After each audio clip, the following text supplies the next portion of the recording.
First, let me say how we're going. To tighten up on the last video since I was missing. What I was talking about was the regulation came in handy at the turn of the century. Then those same manufacturers that manufactured our goods then is pretty much the same as now. How had to be called to task for shoddy work and even dangerous food equipment and supplies. You know, regulation is a good thing for us right now.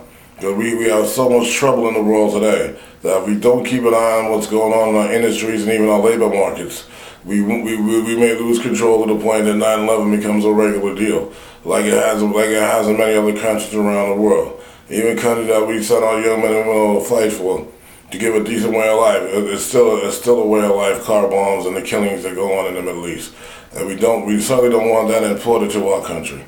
And the regulation has a funny way of handling that. Because if you can't get money, you can't get a job. And if we regulate our money supply and job markets perfectly well, or at least properly well, then we make it stop a lot of people from coming here. I can remember when OTB was a big thing, even in Russia.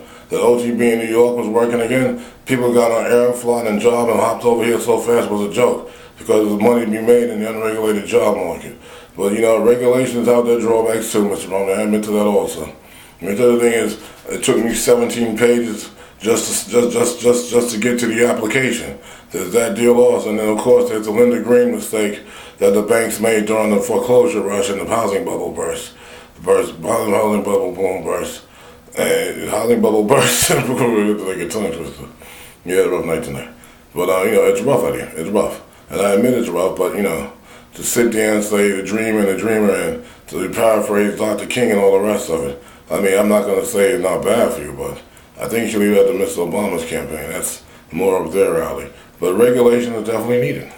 Maybe more, not less, and especially with the future of what you're looking at, with massive leukemia outbreaks and with HPV worsening over the years, unless we find a cure for it, of course, we definitely going to need regulation, a lot of it.